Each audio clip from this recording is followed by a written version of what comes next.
Hello नमस्ते नमस्कार सम्पूर्णलाई शुभ बिहानी दर्शक श्रोता महानुभावमा सुख शान्ति स्वास्थ्य र समृद्ध रहनुहोला। साथसाथै हाम्रो मनका भावना कार्यक्रमलाई पनि हेरिदिनु होला। हाम्रो यस कार्यक्रममा मैले यहाँ लिंक राखिदिएको छु। व्हाट्सएपमा पनि आफ्नो मनका भावना पक्रिन सक्नुहुन्छ।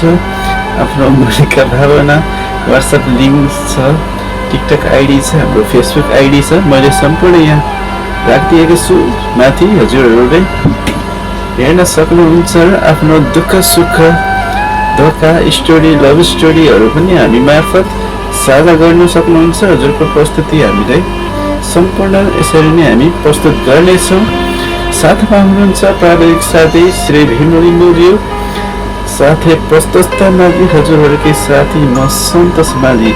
अब सुन्नुहोस् हाम्रो कार्यक्रम मनका भावना।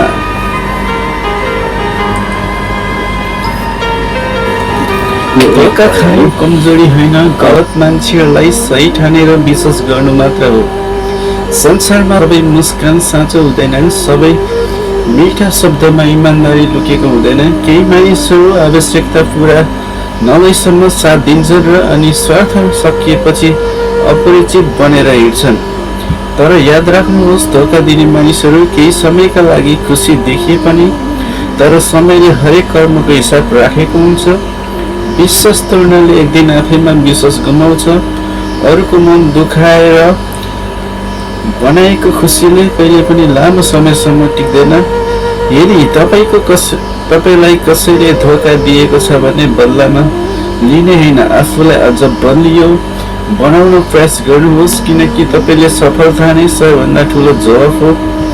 आँसु पुछेर अगाडि बढ्नुहोस्। एउटा खराब अनुभवले सबै मानिसलाई नराम्रो ठहर गर्ने मिल्दैन। अझै पनि यो संसारमा साँचो मन भएका इमानदार र साथ निभाउने मानिसहरू छन्। त्यसैले कसैको भावनासँग खेल्ने गल्ती कहिले नगरौ। विश्वास जित्न वर्षौं जति लाग्छ, तर जोड्न केही क्षण मात्र पर्याप्त हुन्छ।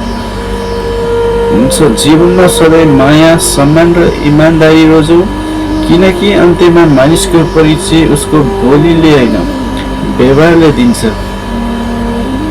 मनको भावना कार्यक्रम हजुरलाई कस्तो लाग्यो? केही कमी कमजोरी छ भने हामीलाई कमेन्ट मार्फत बताउनु होला। हामी अझ राम्रो ल्याउने प्रयास गर्नेछौँ। हजुरलाई यो प्रस्तुति कस्तो लाग्यो आफ्नो कमेन्ट हाम्रो कमेन्ट बक्स मार्फत प्रस्तुत गर्नुहोला। आजलाई यति नै, फेरि अर्को हप्ता भेट्नेछौँ।